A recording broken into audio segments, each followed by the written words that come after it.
Bismillahirrahmanirrahim. Assalamualaikum warahmatullahi wabarakatuh. Yang saya hormati Bapak Ibu guru yang telah menghadiri kegiatan menyebarkan pemahaman dan penerapan pengalaman budaya positif bersama saya Muslimnya. Terima kasih atas waktunya ya. Pertama-tama mari kita panjatkan puji syukur kepada Allah Subhanahu wa taala sehingga kita dapat kemudahan limpahan rahmatnya dari Allah SWT dalam kegiatan diseminasi ini dapat berjalan lancar. Yang kedua, mohon partisipasi aktifnya Bapak Ibu nanti pada saat kegiatan ini berlangsung. Mohon partisipasi aktifnya untuk memperlancar kegiatan hari ini. Marilah kita awali dengan berdoa menurut agama dan kepercayaan masing-masing. Berdoa dipersilakan.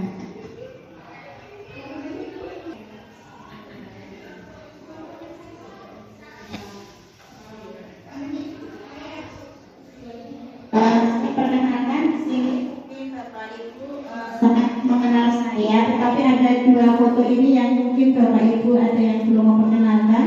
Di dalam mengikuti kegiatan guru penggerak ini, saya kenalkan saya sendiri sebelumnya, yaitu Umi Sri Musmia, sarjana sastra, calon guru penggerak angkatan 7 dari SMP Negeri 10 Salatiga. Selanjutnya, di dalam melaksanakan pendidikan ini, saya difasilitatori oleh Bapak Sutardi. Selanjutnya, saya juga dapat bimbingan dari Bu Dwi Setiawati, sarjana hukum magister pendidikan, selaku pengajar praktik dari beliau adalah kepala SMP Negeri 8. Mungkin Bapak Ibu banyak yang kenal ya. Nah, di kegiatan diseminasi ini, materi yang akan saya sampaikan yang akan berjalan selama kurang lebih nanti sampai selesai, yaitu konsep inti budaya positif. Konsep inti budaya positif itu apa saja? Pertama, perubahan paradigma belajar. Yang kedua, disiplin positif dan nilai-nilai kebajikan universal.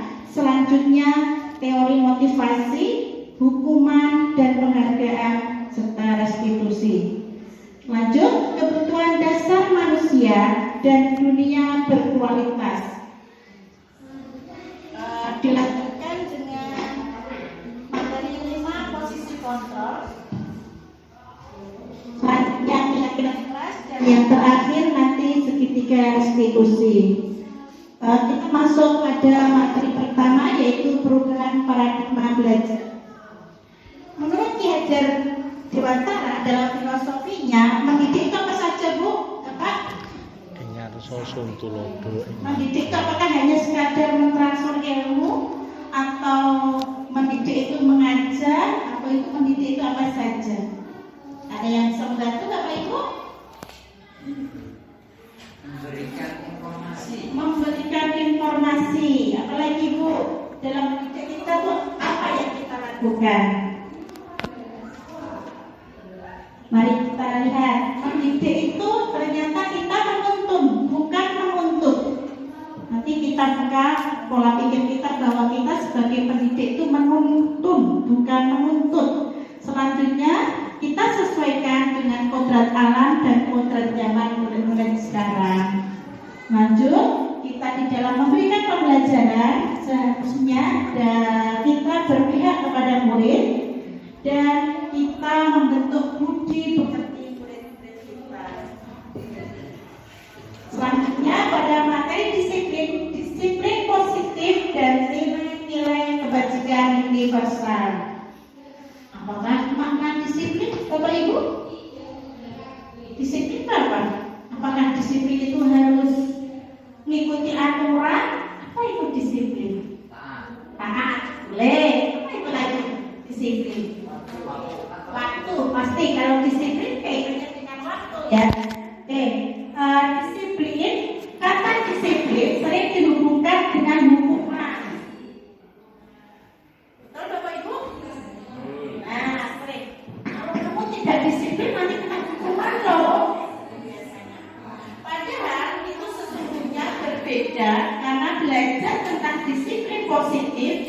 tidak harus dengan memberi hukuman. Justru itu adalah salah satu alternatif terakhir dan kalau perlu tidak digunakan sama sekali kata hukuman itu tadi. Dalam budaya kita, kata disiplin dimaknai menjadi sesuatu yang dilakukan seseorang pada orang lain untuk mendapatkan kepatuhan terhadap aturan. Selanjutnya, sebagai pendidik, tujuan kita adalah menciptakan anak-anak yang memiliki disiplin diri sehingga mereka bisa berperilaku dengan mengacu pada nilai-nilai kebajikan universal dan memiliki motivasi intrinsik, bukan ekstrinsik. Katanya sudah ada gambaran Bu mengenai Bapak tentang disiplin? Sudah ada gambaran, oke. Kalau ada gambaran, mari kita nanti belajar siapa sesungguhnya yang memiliki kontrol pada diri kita. Apakah orang lain? Apakah teman kita? Apa sahabat? Untuk itu kita sejenak bermain kegiatan kepalang tangan. Nah, di sini tampaknya Bapak Ibu tadi di sini ada yang bawa kertas, ada yang kertasnya ketinggalan. Tidak menjadi masalah di dalam permainan kegiatan kepalang tangan ini nanti ada posisi A kebetulan berpasangan ini tadi ya, posisi A dan posisi B. Bapak Ibu coba tulis dalam angan-angan di telapak tangan Ibu ada sesuatu yang sangat penting. Nah, tinggal coba Ibu semua. Bapak buka tangannya. Bapak tangannya. Oke, betul. Pak Bagus, alasannya apa ya? Ini susah dibuka. Ini susah dibuka. Kenapa? Apa bisa untuk membuka? Nggak tahu Bu, itu Bu susah dibuka. Oh, susah dibuka. Saya lihat masih mengepalkan tangannya ya. Sudah dibuka. Boleh mengenal lihat tadi? Saya punya keinginan segera. Oh, sesuatu yang rahasia bagi Bu Yanti adalah sekarang dibuka karena ingin supaya temannya juga mendoakan. Oke, amin. Bu Penny, rasanya tadi sempat dibuka nggak? Boleh dibuka sama Bu Lina nggak? Iya biasa. Dibuka. Alasannya apa kok dibuka? Rahasia loh. Oh, nggak apa-apa karena kan saya mempercayakan. Percaya. Pak Dedi kan memegang kepala tangannya sampai orang lain nggak boleh tahu. Alasannya apa Pak?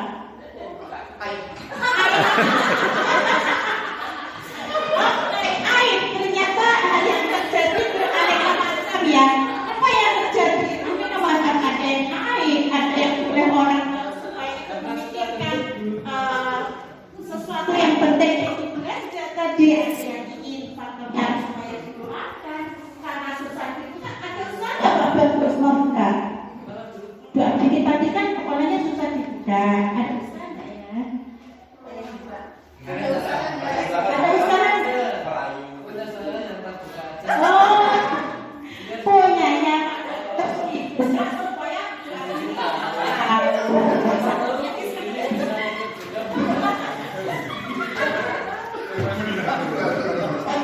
dengan berbagai macam alasan akhirnya dibuka kepalanya dengan masih tegak karena takut aibnya dilihat orang. Coba kalau makhluknya ingin rahasia pasti punya alasan sulit untuk dapat dibuka dan tidaknya. Oke, di sini Bapak Ibu ada stimulus respon teori kontrol. Kita mencoba mengubah orang agar berpandangan sama dengan kita. Oh enggak sih, kadang orang kan kamu harus mengikuti saya, mengikuti aturan saya, mengikuti apa yang saya inginkan. Padahal sesuai dengan teori kontrol, kita bisa mengambil pandangan orang lain tentang dunia. Monggo Bapak. Orang lain bisa mengontrol saya, itu stimulus responnya. Oh enggak cepat orang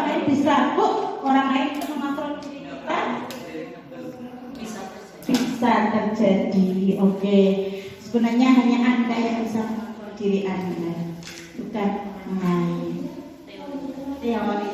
Nah, betul. Kadang ada paksaan. Iya, betul. Saya cuma saya bisa mengontrol. Ganti mikrofon ya. Saya bisa mengontrol orang lain. Terkadang tadi seperti yang Bu Egar katakan, terkadang orang lain mengontrol diri kita. Teorinya Anda tidak bisa mengontrol orang lain. Itu teori. Oke. Selanjutnya pemaksaan ada pada saat rujukan gagal. Ayo cepat dibuka, kalau nggak tak paksa loh. Itu responnya. Teori kontrolnya kolaborasi dan konsensus menciptakan pilihan-pilihan baru. Lanjut, stimulus respon, model berpikir menang dan kalah. Teorinya model berpikir itu menang-menangan. Nah, di sini lanjut ya, manakah yang terbaik untuk mendidik disiplin? Apakah Anda tidak bisa mengontrol saya, hanya Anda yang bisa mengontrol diri saya, atau menang-menangan, atau pemaksaan? Menurut Bapak Ibu, mana yang terbaik untuk mendidik disiplin itu? Mana ya? Bingung ya Bapak Ibu ya? Manakah yang terbaik untuk mendidik disiplin? Tidak ada. Ada modelnya dipaksa, ada yang modelnya menurut sesuai dengan keinginan saya, itu kita mencoba mengubah orang agar berpandangan sama dengan kita. Nah, seperti itu. Oke, maka kita pelajari nilai-nilai kebajikan universal. Tampaknya Bapak Ibu tadi karena saya sempat error, sempat lama menunggu, perlu penyegaran ya Bapak Ibu ya. Maka kita mari kita breaking sebentar. Ini tadi saya menyampaikan materinya apa ya Bapak Ibu ya? Genggaman tangan. Ayo, budaya positif. Untuk itu kalau saya menyebutkan mewujudkan pokok 1, budaya positif pokok 2, netensa siap ya, mewujudkan budaya positif siap gitu ya. Percobaan supaya fokus dan konsentrasi. Mewujudkan budaya positif netensa siap. Oke, terima kasih. Saya lanjutkan. Jangan ngantuk ya Bapak Ibu ya. Nilai-nilai kebajikan universal. Nilai-nilai kebajikan itu apa saja? Nilai-nilai kebajikan adalah sifat-sifat positif manusia yang merupakan tujuan mulia yang ingin dicapai setiap individu. Nilai-nilai tersebut bersifat universal dan lintas bahasa, suku, bangsa, agama maupun latar belakang. Nah, ini setiap perilaku atau perbuatan memiliki suatu tujuan pasti. Bapak Ibu kesini pasti punya tujuan karena undangan kami. Oke. Selanjutnya, dengan menaikkan nilai-nilai kebajikan yang diyakini seseorang, maka motivasi intrinsiknya akan terbangun. Motivasi dari dalamnya akan terbangun, sehingga menggerakkan motivasi dari dalam untuk dapat mencapai tujuan mulia yang diinginkan. Menurut Diane Kosen pada tahun 1998.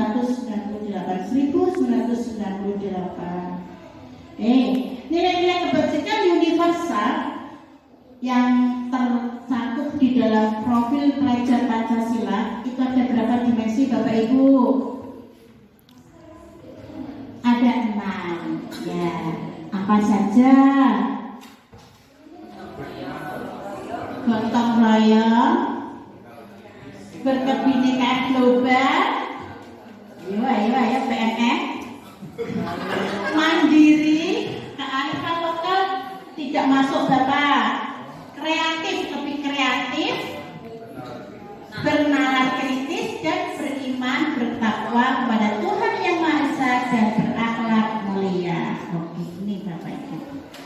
Nilai kebajikan yang ingin dicapai oleh setiap anak Indonesia yang kita kenal dengan profil belajar Pancasila. Oke, selanjutnya kita masuk materi teori motivasi, hukuman, dan penghargaan serta restitusi. Tampaknya sudah lesu ya.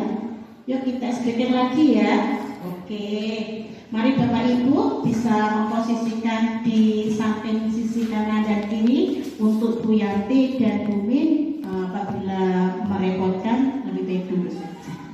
Oke, monggo berdiri yuk. Nanti saya contohkan ya Bapak Ibu ya. Oh, coffee break sebentar ya Pak ya, setengah jam lagi.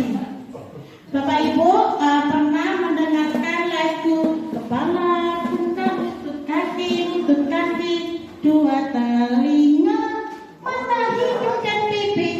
Itu pernah? Nah lagu itu nanti iramanya kita ubah dengan gundul-gundul pacul. Saya contohkan. Kepala, pundak, lutut kaki. Kepala, pundak, lutut kaki, dua telinga, mata, hidung dan pipi. Begitu ya Bapak Ibu ya. Bisa simulasi sebentar ya. Oke, mulai hitungan 1, 2, 3. Kepala, pundak, lutut kaki. Kepala, pundak, lutut kaki. Dua telinga, mata, hidung dan pipi. Dua telinga, mata, hidung dan pipi. Sepertinya Pak Dani kurang konsentrasi. Agak cepat sedikit ya. Oke, mulai 1, 2, 3. Kepala, pundak, lutut kaki. Kepala, pundak, lutut kaki. Dua telinga, mata, hidung dan pipi. Dua telinga, mata, hidung dan pipi. Oke, terima kasih. Duduk kembali. Tampaknya tampilan saya kok bermasalah lagi ya.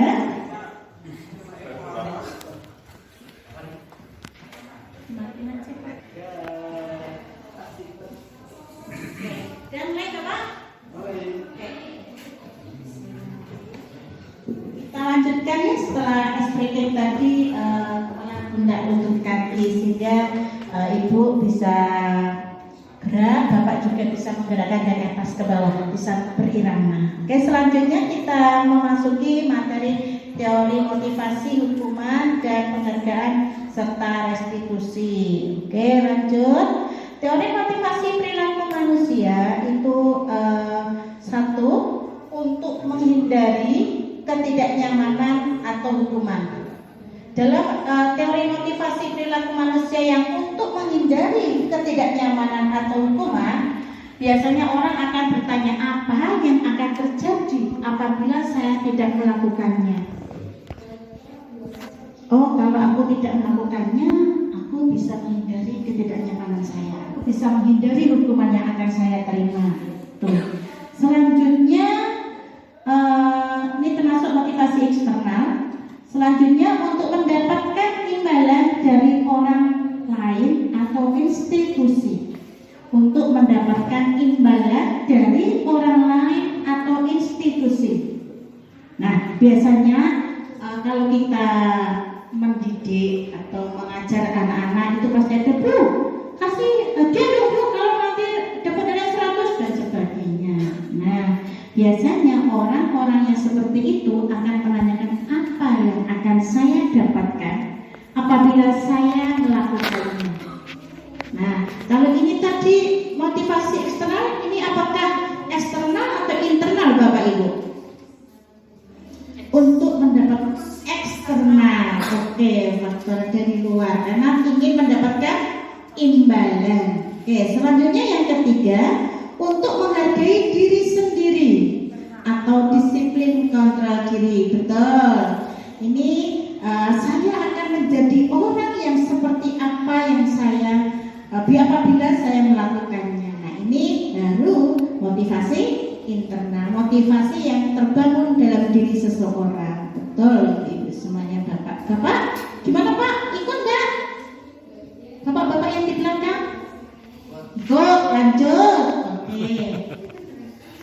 dihukum oleh penghargaan. Ini maksudnya apa ya? Nah, penghargaan menurunkan kualitas. Terkadang kita sering memberikan penghargaan yang dampaknya malah menurunkan kualitas.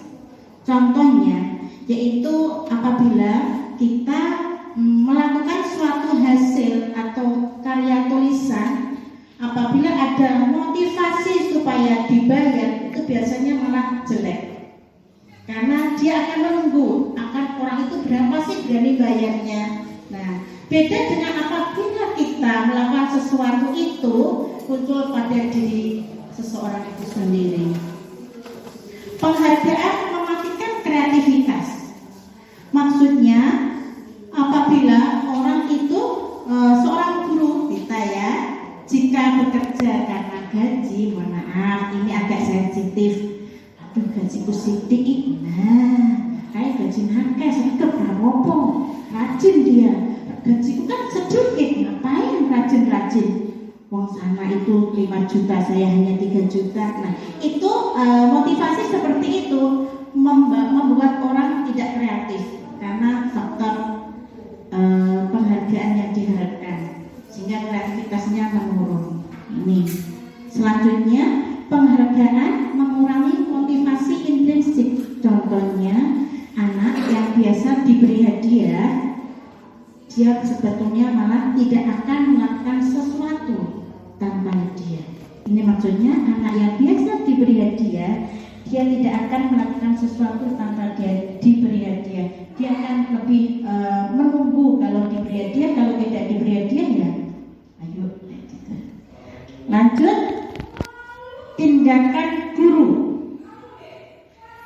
mencatat 100 kali di dalam buku kalimat, saya tidak akan terlambat lagi karena terlambat ke sekolah. Ini termasuk hukuman atau konsekuensi ya Bu, Bapak? Saya mencatat 100 kali, mencatat 100 kali, hukuman atau konsekuensi? Hukuman. Coba kita lihat hukuman. Karena ada mencatat 100 kali. Nah, oke.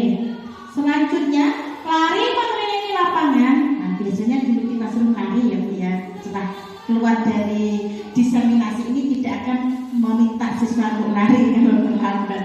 Lari mengelilingi lapangan basket 2 kali karena terlambat hadir di sekolah. Hukuman atau konsekuensi? Hukuman. Iya, betul. Hebat Bapak Ibu guru SMA Negeri 10. Murid diminta untuk push up 15 kali karena tidak menggunakan masker ke sekolah. Hukuman atau konsekuensi Bu Ayu? Bu Ayu? Hukuman, ya betul. Menggantikan kertas tugas teman yang telah dicoret-coret. Menggantikan kertas tugas teman yang telah dicoret-coret. Konsekuensi, tepat? Nah, 3 lagi ya Bapak Ibu, semangat.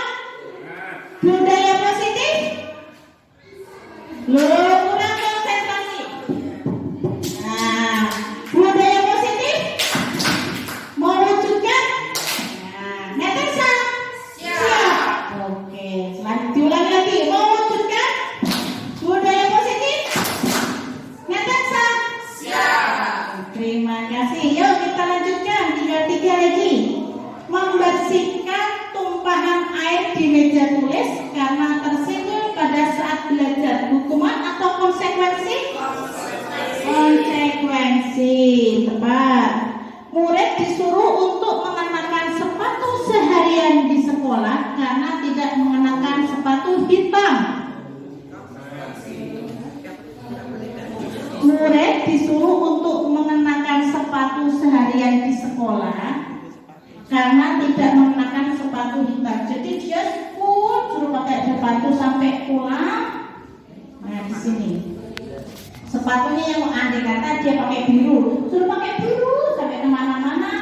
Terus dia tidak, karena tidak memakai hitam, sampai seharian Ibu Bapak pulang sekolah pun dia diminta untuk sepatu itu. Maksudnya gitu, bukan sampai KBM selesai tapi seharian di sekolah. Murid sopot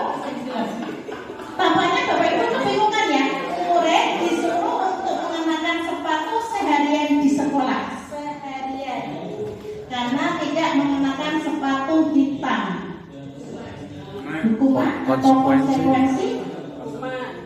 Lebih ke hukuman. Tepat. Memang guru SMP Negeri 10 hebat. Selanjutnya, lari mengelilingi lapangan basket 2 kali karena terlambat 10 menit untuk pelajaran PJOK. Hukuman. Oke. Karena terlambat untuk pelajaran PJOK. Berarti karena terlambat 10 menit. Jadi ini konsekuensi. Karena ada aturan dari KBM yaitu masuk sesuai dengan jadwal. Pelajaran olahraganya. Ada pertanyaan? Bisa dilanjutkan? Oke. Ada kebingungan Bapak Ibu? Sepertinya Anda masih mengenakan disuruh untuk mengenakan sepatu padahal dia tidak mengenakan sepatu hitam. Oh, kalimatnya.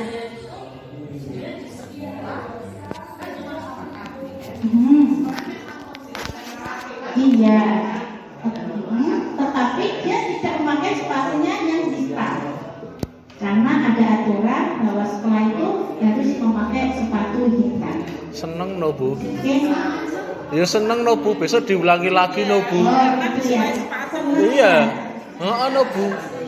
Senang. Nah, di sini seharian Bapak Ibu sehingga ada pemantauan dari satpam. Iya. Nanti Ibu Bapak jeli karena kemarin ya seperti itu.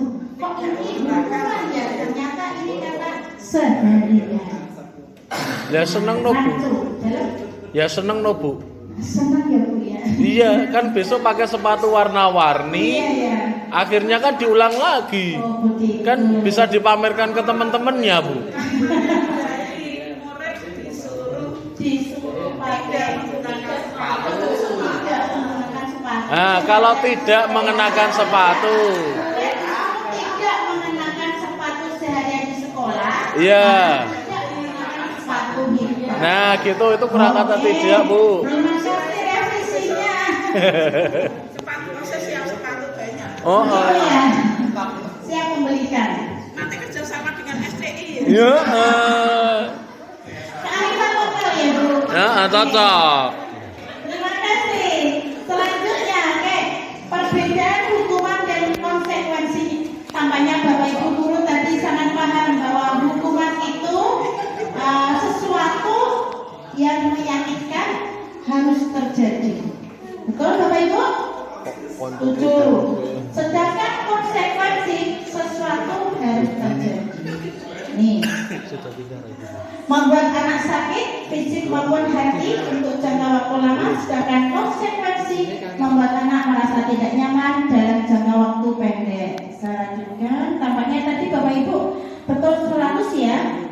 Oke, sudah sangat paham. Jadi lebih ke hukuman itu membuat anak itu seperti trauma, sedangkan konsekuensi ini. Ya, bisa dilanjutkan? Lanjut. Sekarang materi apa itu restitusi? Pak Ibu masih ingat materi waktu kuliah apa itu restitusi? Bentuknya seperti apa ya Bapak Ibu ya? Kesepakatan. Ya, apalagi Bu, Bapak? Keyakinan. Restitusi adalah proses menciptakan kondisi bagi murid untuk memperbaiki kesalahan mereka sehingga mereka bisa kembali pada kelompok mereka dengan karakter yang lebih kuat. Betul tadi. Restitusi dan membantu murid berpikir tentang orang seperti apa yang mereka ingin menjadi atau tujuan mulia dan bagaimana mereka harus memperlakukan orang lain. Ini menurut dosen tahun 2004. Nah, apa sih ciri-ciri restitusi? Mari kita perhatikan 9 ciri restitusi. Bukan untuk menebus kesalahan, namun untuk belajar dari kesalahan. Yang kedua apa Ibu artinya ya? Memperbaiki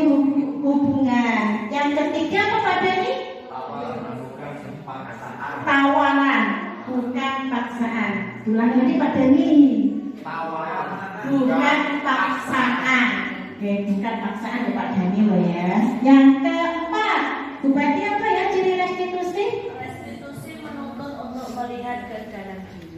Restitusi menuntun untuk melihat ke dalam diri karena motivasi internal seseorang. Kelima, restitusi mencari kebutuhan dasar yang mendasari tindakan. Yang keenam, restitusi diri adalah cara yang paling baik. Yang ketujuh, apa Pak Bagus ya? Yang ketujuh Pak Bagus kelihatan dari belakang?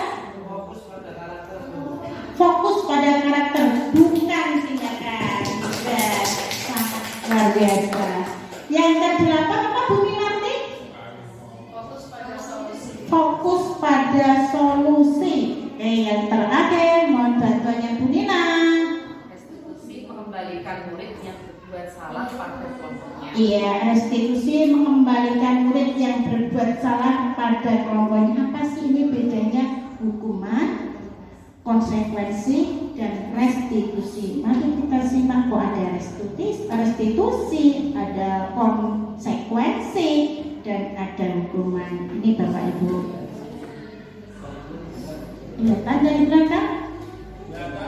Oh kelihatan. Kalau hukuman sesuatu yang menyakitkan harus terjadi, sedangkan konsekuensi sesuatu harus terjadi. Serta restitusi merupakan pilihan. Nah, pilihan ya Pak Dani ya. Ya betul. Nah, hukuman memiliki sifat negatif. Untuk konsekuensi sifatnya netral, sedangkan restitusi bersifat positif. Ada yang ingin disampaikan? Oke, Bapak Ibu, bedanya antara hukuman, jadi apa yang kita lakukan terhadap murid kita, apakah ini hukuman ataukah konsekuensi ataukah restitusi? Yang biasa saya lakukan sehari-hari di kelas itu yang mana ya? Kalau menemui murid ya sudah seperti itu kah? Nah nanti kita lanjutkan pada materi selanjutnya yaitu keyakinan kelas. Tadi yang disampaikan Bu Yanti bahwa restitusi itu ada kaitannya tentang keyakinan kelas atau kesepakatan kelas. Nah keyakinan kelas. Mengapa tidak peraturan saja? Mengapa harus keyakinan kelas? Mengapa Bapak Ibu? Kita renungkan bersama ya, seperti ini. Mengapa kita memiliki peraturan harus menggunakan helm bila mengendarai kendaraan roda 2? Biasanya ada apa ya Bu? Mengapa kita memiliki peraturan harus menggunakan helm bila mengendarai kendaraan roda 2? Supaya apa Pak? Melindungi panas dan hujan. Apalagi melindungi kepala. Berarti kalau tadi panas dan hujan, motivasi ekstrinsik atau intrinsik Bapak? Ekstrinsik. Kalau Bu Yanti melindungi dari kepala dari benturan. Intrinsik atau ekstrinsik? Intrinsik. Oke, boleh ya. Untuk mendukung motivasi intrinsik, kita kembali ke nilai-nilai atau keyakinan. Keyakinan akan lebih menggerakkan seseorang dibanding mengikuti serangkaian peraturan-peraturan. Seperti tadi Bu Yanti, supaya saya tidak terbentur kepala saya memakai helm. Kalau Pak Bagus, faktor ekstrinsik. Kalau tidak panas atau tidak hujan, tidak perlu pakai helm. Oke, saya lanjutkan. Pembentukan keyakinan kelas sudah pernah dilakukan Bapak Ibu? Baru dilakukan. Alhamdulillah ada perubahan. Setelah ini nanti kita tergerak dan maju bersama-sama untuk selalu membuat keyakinan kelas atau kesepakatan kelas setiap masuk pembelajaran supaya ada kesepakatan antara murid dan guru sehingga pembelajarannya benar-benar menyenangkan. Oke? Keyakinan kelas bersifat lebih abstrak daripada peraturan yang lebih rinci dan konkret. Keyakinan kelas berupa pernyataan universal. Pernyataan keyakinan kelas senantiasa dibuat dalam bentuk positif. Tidak ada kata tidak boleh terlambat, itu harus berbentuk positif. Keyakinan kelas hendaknya tidak terlalu banyak. Tujuannya apa ya? Sehingga mudah diingat dan dipahami oleh semua warga kelas. Lanjut, keyakinan kelas sebaiknya sesuatu yang dapat diterapkan di lingkungan tersebut. Karena keyakinan kelas ya harus bisa benar-benar dipakai satu kelas. Semua warga kelas hendaknya ikut berkontribusi dalam pembuatan keyakinan kelas lewat kegiatan curah pendapat. Nah ini yang terakhir, bersedia meninjau kembali keyakinan kelas dari waktu ke waktu. Dari pertemuan sebelumnya anak saya minta untuk aktif dalam mengikuti pelajaran. Anak ini kok kurang nyaman. Contohnya lagi, anak supaya lebih bijak menggunakan HP. Bijak menggunakan HP loh. Pada pertemuan ini kok tidak ada perubahan, maka perlu tinjauan kembali pada keyakinan kelas selanjutnya. Ini contoh yang pernah saya buat di kelas 8H. Kebetulan saya wali kelasnya. Saya membuat keyakinan kelas melalui Google Form yang saya share link. Anak-anak mengisi dari pertanyaan-pertanyaan pemantik yang akhirnya anak menjawab sesuai dengan keinginannya, apa yang diinginkan, apa yang menjadi keyakinan kelas di 8H.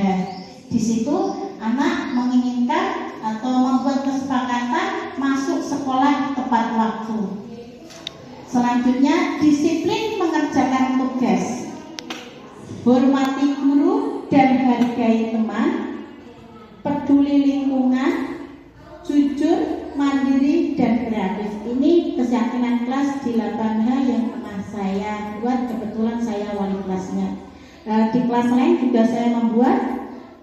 Di kelas 9G itu pada umumnya anak saya beri pelajaran itu selalu terlambat. Nah, begitu ada kesepakatan kelas, begitu lihat bumi, ayo, nanti tidak terlambat. Nah, kayak gitu. Karena itu keyakinan kesepakatan kelas bersama. Apa bedanya peraturan dan keyakinan kelas? Selalu kembalikan buku tempatnya. Ini keyakinan kelas masuk ke tanggung jawab. Nah, kalau ini kan terlalu panjang. Kalau keyakinan kelas tanggung jawab, dengan kata positif tanggung jawab. Kalau kita mengajak tanggung jawab, maka ini kembalikan buku ke tempatnya. Dilarang mengganggu orang lain, yaitu menghormati orang lain. Nah, sampai di sini. Jangan berlari di kelas atau koridor. Ini membingungkan, ada kata jangan. Dilarang menggunakan narkoba, ada kata dilarang. Karena keyakinan kelas itu pernyataannya bersifat positif, diganti keselamatan, keamanan. Seperti ini Bapak Ibu. Ada pertanyaan? Bisa dilanjutkan? Oke. Tampaknya sudah lesu ya. Mewujudkan budaya positif. Natasha? Ya. Oke, lanjut. Terima kasih. Jadi cakupan budaya positif itu ada lingkungan positifnya, ada keyakinan, dan ada peraturannya. Nih. Nah, peraturan biasanya masih menggunakan larangan-larangan yang bernada negatif atau memaksa, sehingga hal-hal yang termuat dalam peraturan tersebut akan dilakukan dengan terpaksa juga. Contohnya apa ya Bapak Ibu ya? Contohnya peraturan yang biasanya masih menggunakan larangan-larangan yang bernada negatif atau memaksa, akhirnya termuat dalam peraturan tersebut dilakukan dengan terpaksa juga. Contohnya apa ya Bapak Ibu? Anak-anak di SMP Negeri 10, peraturan untuk tidak membawa permainan lato-lato. Nah, akhirnya mereka memaksakan diri melakukan dengan mencuri-curi waktu, memainkan lato-lato yang di situ kita sebagai orang normal mendengarkan ada anak yang memainkan lato-lato. Oke, lanjut. Sedangkan keyakinan kelas hendaknya mengandung kalimat positif dan motivasi sehingga siswa akan menganggap hal tersebut sudah sepantasnya dilakukan.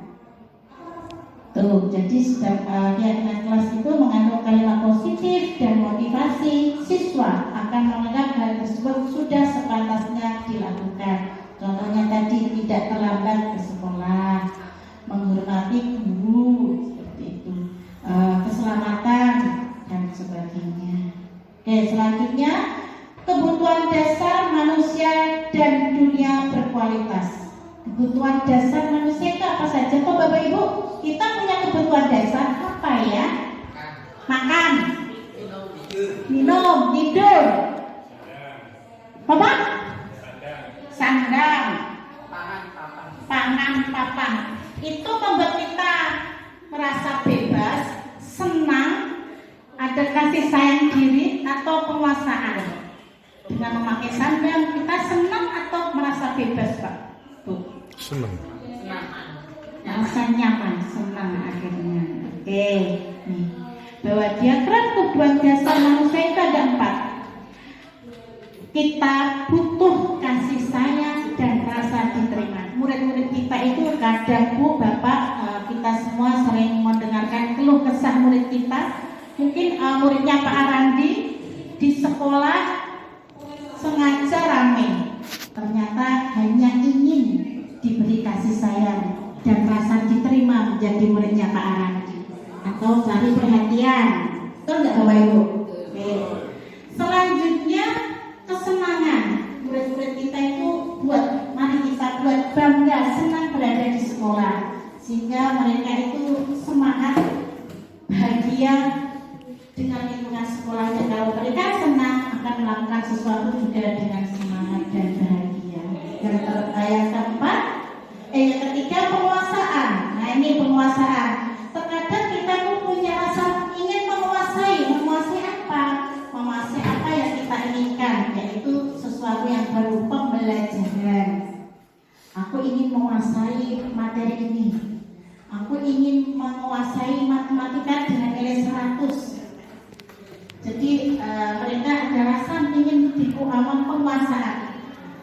Selanjutnya kebebasan. Nah ini yang dicanangkan atau yang disampaikan oleh Bapak Menteri, bahwa kurikulum yang baru adalah kurikulum merdeka. Bukannya merdeka terus boleh, tapi merdeka ini ternyata akronim dari mulai diri sendiri, eksplorasi konsep, ruang kolaborasi, demonstrasi kontekstual, elaborasi diri, dan aksi nyata. Merdeka. Nah itu nanti siapakah yang menjadi tujuan, yaitu murid.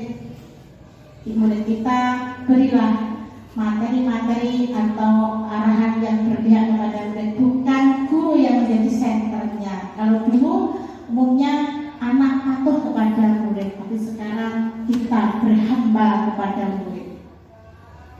Selanjutnya yaitu ini Bapak Ibu, bertahan hidup. Tadi kebutuhan bertahan hidup ini maksudnya yaitu bertahan hidup seperti tadi, sehat, rumah, makanan, dan rasa aman. Jadi sudah saya sampaikan, sudah saya paparkan. Nah 5 posisi kontrol untuk Pak. Saya akan menayangkan video Bapak Ibu.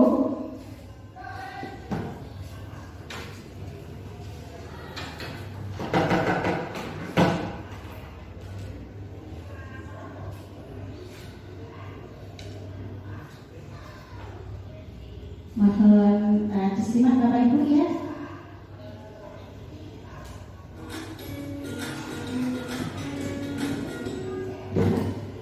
Salam bahagia Ibu dan Bapak Guru hebat. Dalam penerapan disiplin positif restitusi, salah satu program yang dikembangkan adalah 5 posisi kontrol. 5 posisi kontrol dalam restitusi adalah proses perjalanan seorang pendidik agar dapat mengenali dirinya. Pada video kali ini, kita akan membahas tentang 5 posisi kontrol contoh penerapannya.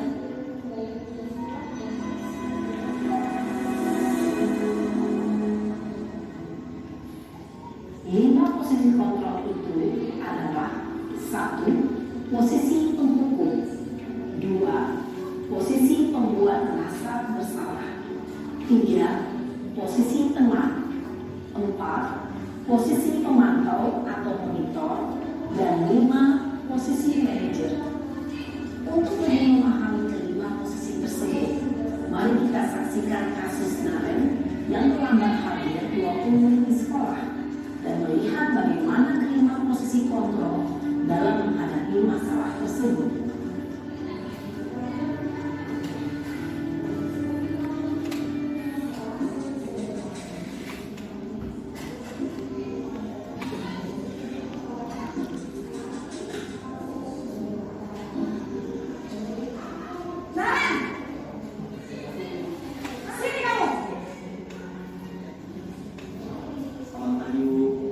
Selalu terlambat. Kamu deh, pasti terlambat. Apa? Apa coba? Alasan kamu apa lagi? Kapan sih kamu tidak terlambat? Malas sekali ya kamu jadi anak. Dasar pemalas. Gak kapok-kapok sih kamu. Sudah berapa kali terlambat? Sana, kamu keliling lapangan basket 2 kali. Kenapa saya harus keliling lapangan basket, Bu? Kenapa? Kamu menolak ibu. Berani-beraninya jawab. Sudah terlambat, masih berani jawab pula. Sekarang, keliling lapangan basket 5 kali sekalian. Biar kapok. Cepat. Pergi sana ke lapangan basket.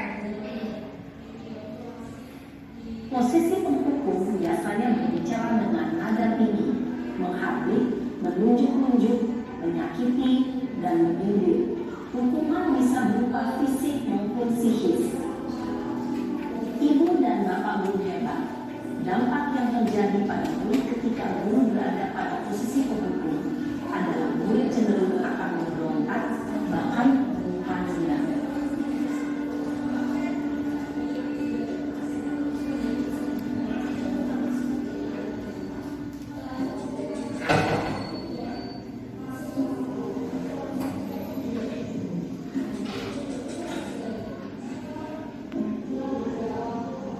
Naren!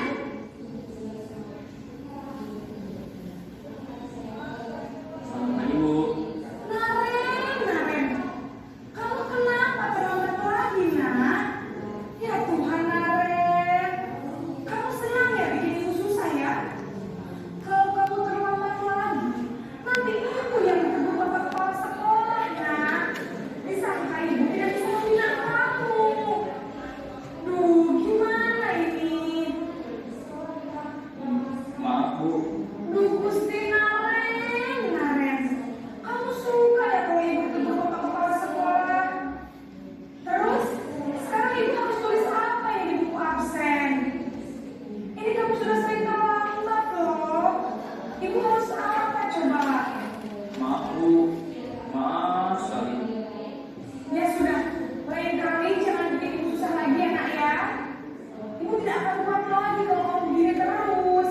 Bisa jantungan kalau ibu tegur bapak kepala sekolah. Sana cepat kelas. Maaf ya, Bu. Maaf sekali. Posisi pembuat rasa bersalah berbicara dengan nada tenang, cenderung lembut, namun kata-kata yang diutarakan membuat murid merasa menjadi orang yang gagal, memandang buruk dirinya sendiri, merasa tidak berharga, dan tidak sanggup membahagiakan orang lain. Ketika guru mengambil posisi pembuat rasa bersalah, murid akan menganggap dirinya yang bersalah dan ia akan menyimpan emosi negatif tersebut di dalam dirinya.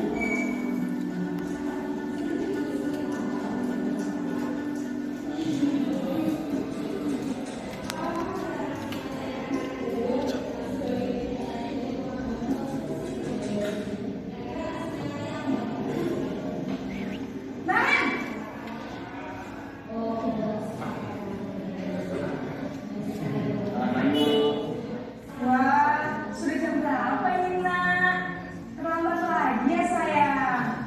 Iya Bu, habis ibu saya membangunkan saya Bu. Kamu malah menyalahkan ibu kamu. Kamu bukannya anak yang larinya paling kencang. Kok terlambat sih? Iya Bu, saya memang selamat bangun tadi. Jadi biarpun saya lari kencang, tetap gak kekenjan Bu. Ya sudah sana. Nanti lain kali larinya lebih kencang lagi ya. Biar gak terlambat lagi. Bikin senang ibu demi ibu. Bisa kan? Bisa lah Bu. Ya sudah sana masuk kelas. Ibu beresin urusan absen kamu. Kamu ini ada-ada saja. Dalam posisi tengah, guru berbicara dengan nada suara ramah, akrab, cenderung bersenda gurau untuk menjaga suasana yang santai. Murid akan merasa senang, aman, dan akrab dengan guru. Identitas yang tercipta adalah identitas sukses atau berhasil. Namun, tidak mengapa karena ini masih hubungan eksternal. Maka ada faktor ketergantungan dan murid kepada orang tertentu. Di sini guru absennya, sehingga bila ada waktu, murid bisa berperilaku baik, namun hanya kepada bantuan begitu saja.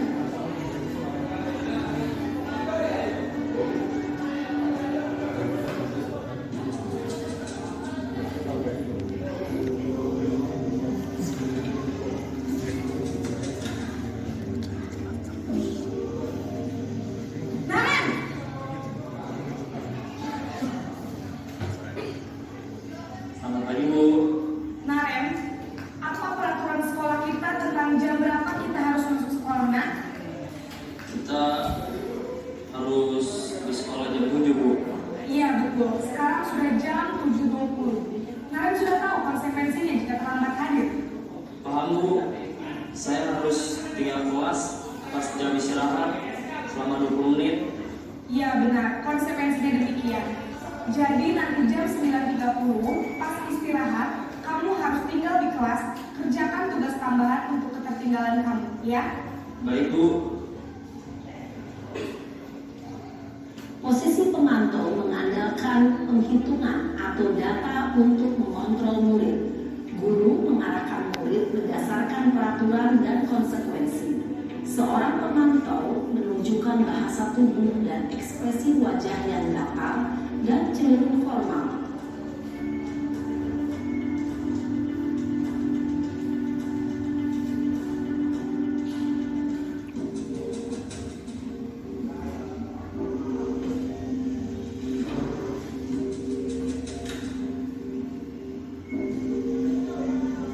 Naren!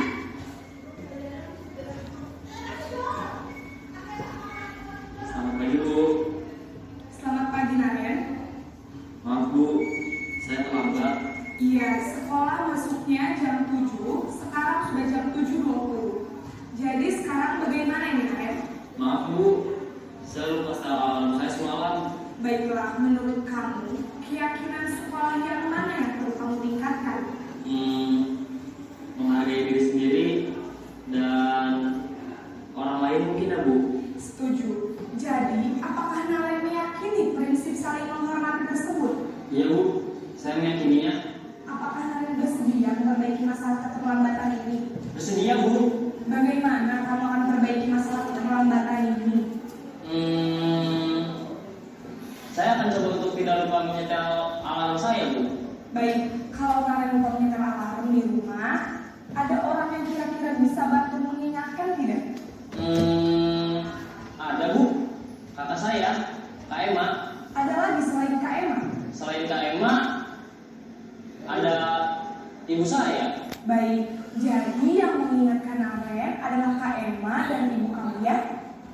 Kira-kira akan mulai start alarm kapan nih, Naren? Setelah pulang sekolah, akan segera saya lakukan. Baik, jadi Naren akan setel alarm untuk bangun besok pagi dan akan diingatkan oleh kakak dan ibunda Naren ya. Ada lagi yang mungkin perlu dilakukan, Naren, agar tidak terlambat bangun lagi? Tidak ada Bu. Baik, Naren, terima kasih untuk kerjasama kamu. Sekarang kamu perlu kembali ke kelas untuk belajar. Baik Bu, terima kasih. Posisi manajer adalah posisi kontrol yang disarankan untuk membimbing murid memiliki sikap disiplin yang positif, yaitu murid yang mandiri, bertanggung jawab, dan dapat memecahkan masalah. Tujuan dari posisi ini adalah agar murid dapat berefleksi atas tindakannya. Guru akan dengan tulus memberikan pertanyaan-pertanyaan bermakna, sehingga membuat murid dapat belajar dari kesalahannya dan mencari sebuah solusi untuk menyelesaikannya. Ibu dan Bapak guru hebat, setelah mengamati adegan kelima posisi kontrol tadi, kira-kira posisi mana yang paling ideal? Posisi mana yang dapat menunjang motivasi intrinsik murid? Ya, tentu posisi manajer. Posisi ini memang posisi ideal yang ingin dituju setiap pendidik. Pada posisi inilah, guru dapat menerapkan disiplin positif yang berpihak pada murid, yang memerdekakan murid. Perjalanan seorang pendidik tentunya tidak mudah untuk sampai pada posisi seorang manajer. Namun, tujuan kita pasti, yaitu menciptakan murid-murid yang mandiri, merdeka, dan bertanggung jawab. Semoga penggambaran 5 posisi kontrol yang telah diperlihatkan ini dapat menjadi ajang refleksi bagi kita semua, agar dapat terus mengasah dan menerapkan disiplin positif yang memerdekakan murid. Mari terus berlatih dan bersemangat. Selamat menerapkan. Salam dan bahagia Ibu dan Bapak guru hebat.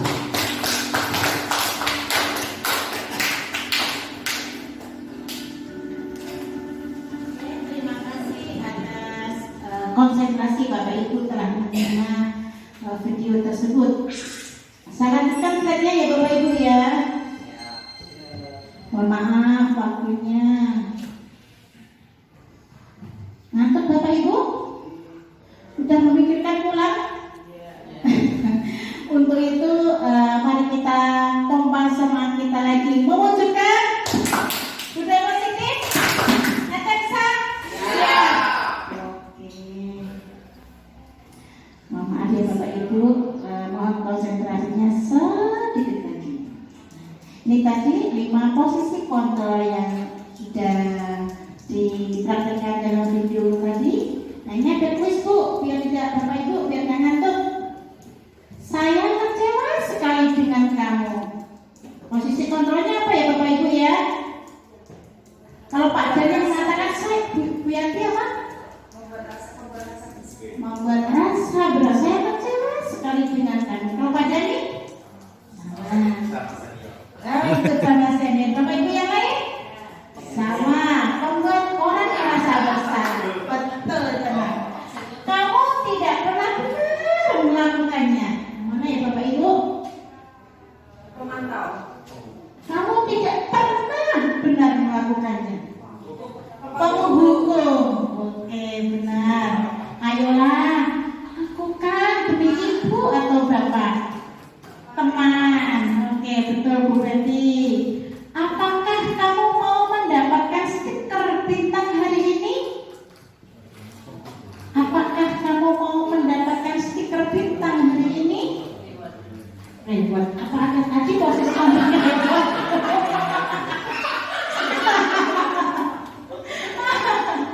Yang mana ini Bu? Stiker bintang. Pemantau. Oke, tepat. Bagaimana kamu bisa menyelesaikan masalah ini? Manajer, tepat. Kamu selalu yang paling terakhir. Kamu selalu yang paling terakhir. Kamu selalu yang paling terakhir. Penghukum, betul, buat orang merasa bersalah. Tepuk tangan buat ibu semuanya. Masih konsentrasi ternyata. Oke, kalau kamu tidak, saya akan ini tadi yang tidak boleh dilakukan. Dari diberi hukuman untuk membuat tidak nyaman, maka kita mulai membenahi diri. Apa yang kamu yakini? Bagaimana memperbaiki masalah ini? Nah, kita agak buat anak itu menyadari dari keyakinan kelasnya. Memperbaikinya, kita berdua mendapatkan apa yang kita butuhkan. Ini yang akan selalu kita lakukan. Nah, ini segitiga restitusi Bapak Ibu, bentuknya segitiga. Jadi yang kita lakukan itu nanti kamu tentu punya alasan mengapa melakukan itu. Ini bagian validasi kebutuhan. Selanjutnya Bapak Ibu bisa menanyakan nilai-nilai apa yang telah kita sepakati, yaitu menanyakan keyakinan kelas yang dibuat. Kamu ingin menjadi orang yang seperti apa? Selanjutnya, menstabilkan identitas murid. Setiap orang pasti pernah melakukan kesalahan. Kamu bukan satu-satunya yang pernah melakukan ini. Nah, ini yang nantinya kita lakukan Bapak Ibu. Ini menstabilkan identitas. Lanjut, guru berkata, ini berbuat salah itu hal yang manusiawi. Tidak ada manusia yang sempurna. Bapak Ibu juga buat salah. Nah, ini membuat anak yang merasa gagal karena berbuat salah menjadi positif terhadap dirinya, bahwa tidak semua orang itu sukses atau tidak pernah gagal, pasti pernah gagal.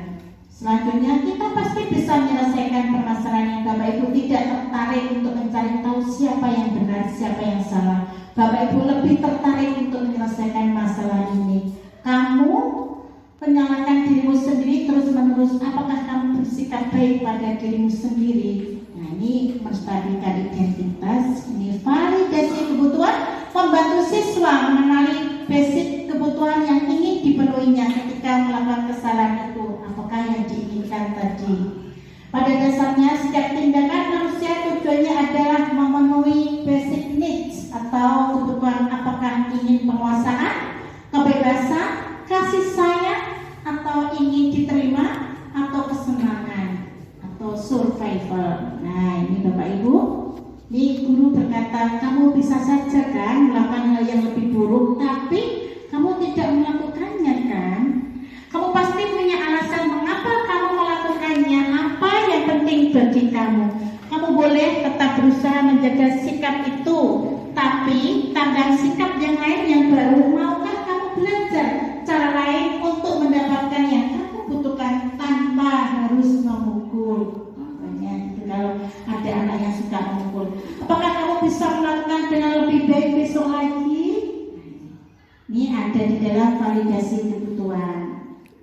Menanyakan keyakinan, anak melihat kesalahannya dibuka dengan norma sosial dan nilai-nilai yang mendasari manusia berinteraksi dengan orang lain.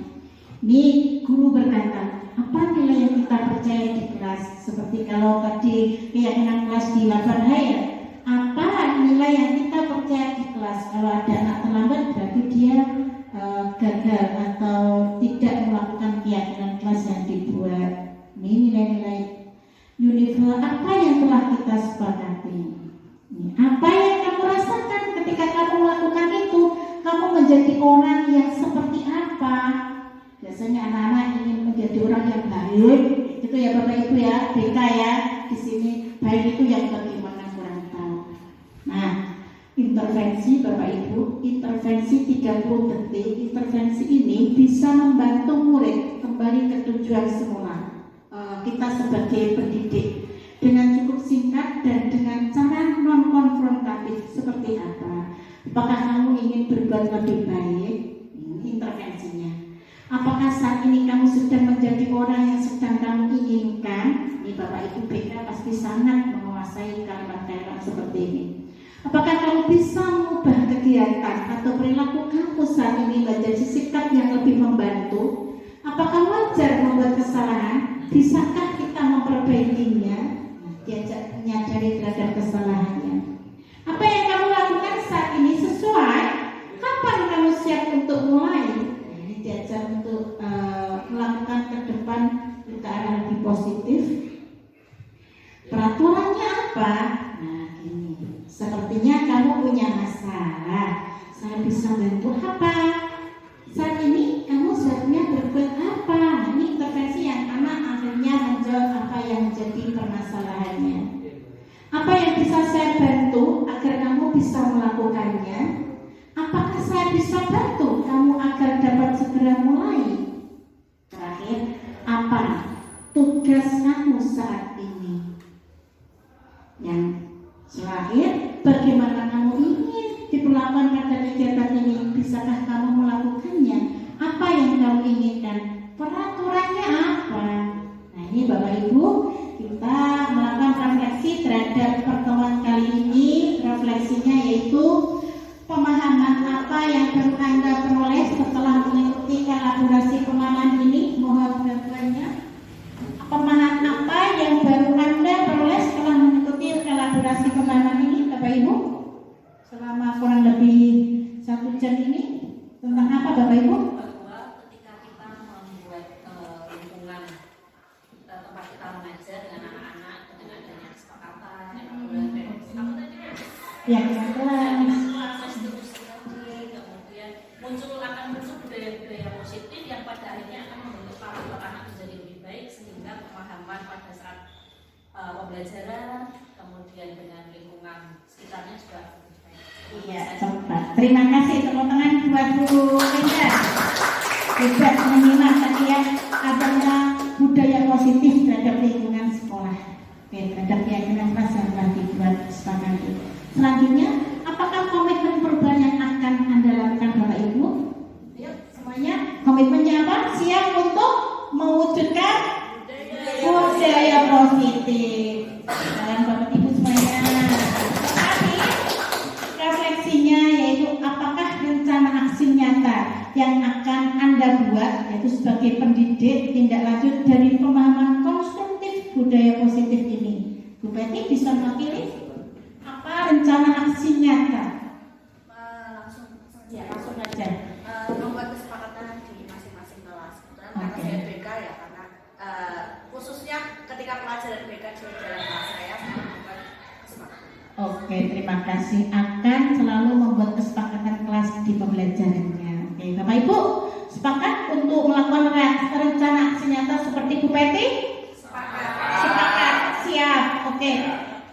Demikian Bapak Ibu materi yang bisa saya paparkan mengenai budaya positif. Semoga tujuan kita sebagai pendidik berkah amanah, yaitu menuntun anak menjadi manusia yang selamat dan bahagia di dalam lingkungan dan masyarakatnya. Apabila saya di dalam menyampaikan, memaparkan materi ini ada kesalahan, sikap yang kurang positif, saya selaku manusia biasa, saya mohon maaf. Untuk itu sekali lagi tepuk tangan untuk partisipasi Bapak Ibu. Mewujudkan budaya positif, Etensa siap. Indonesia maju karena kita guru selalu hebat. Terima kasih. Wabillahi taufiq wal hidayah. Wassalamualaikum warahmatullahi wabarakatuh.